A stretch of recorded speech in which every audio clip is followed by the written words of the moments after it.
Pagkatapos ni Overseas Workers Welfare Administration Chief Arnel Ignacio, sinibak na rin sa pwesto si Deputy Administrator Emma Sinclair. Dahil ito sa pagbili ng lupa na may halagang 1.4 billion pesos na hindi raw dumaan sa Board of Trustees. Wala pang pahayag sina Ignacio at Sinclair tungkol dito at narito ang aking unang balita.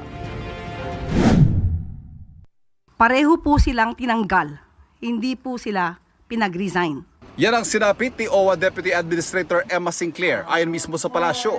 Katulad daw na ipinataw sa tagapamuno ng ahensya na si Arnel Ignacio na ngayon patuloy na iniimbestigahan.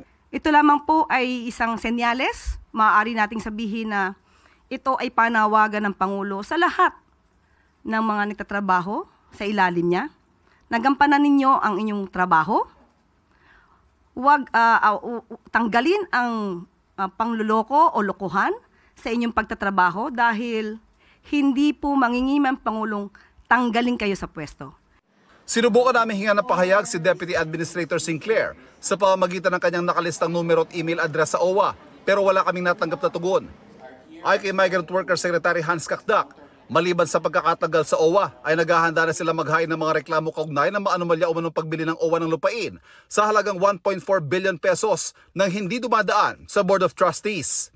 Questionable anya, magyang dahilan ng pagbili ng nasabing lupa. Humihiling pa ng dagdag na panahon si Kakdak para tapusin ang kanilang investigasyon na unang natuklasan kasunod ng pag-ikot ng isang white paper sa OWA. Nagpaliwanag na raw sa kanila si Ignacio kung bakit hindi ipinaalam sa board ang transaksyon at kung paanong naipalabas ang ganong kalaking halaga nang hindi dumadaan sa board.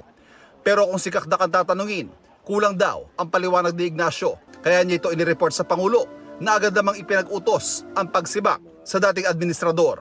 Yung hindi pagpapaalam sa board is in itself one of the grounds under the Anti-Graft Corrupt Practices Act. But again, I will not be ahead of ourselves, because right now investigation is ongoing on our side and in the palace, and there will be the appropriate filing of cases. Hindi pa malinaw sa ngayon kung mababawi pa ang ipinambiling 1.4 billion pesos at kung ano ang mangyayari sa biniling lupain ng OWA. Patuloy naming hinihinga ng pahayag si Ignacio pero nauna na niyang sinabi sa GMA Integrated News na magsasalita siya sa tamang panahon. Ito ang unang balita. Ivan Merina para sa GMA Integrated News. Kapuso, huwag magpapahuli sa latest news and updates. Mag-iuna ka sa balita at mag-subscribe sa YouTube channel ng GMA Integrated News.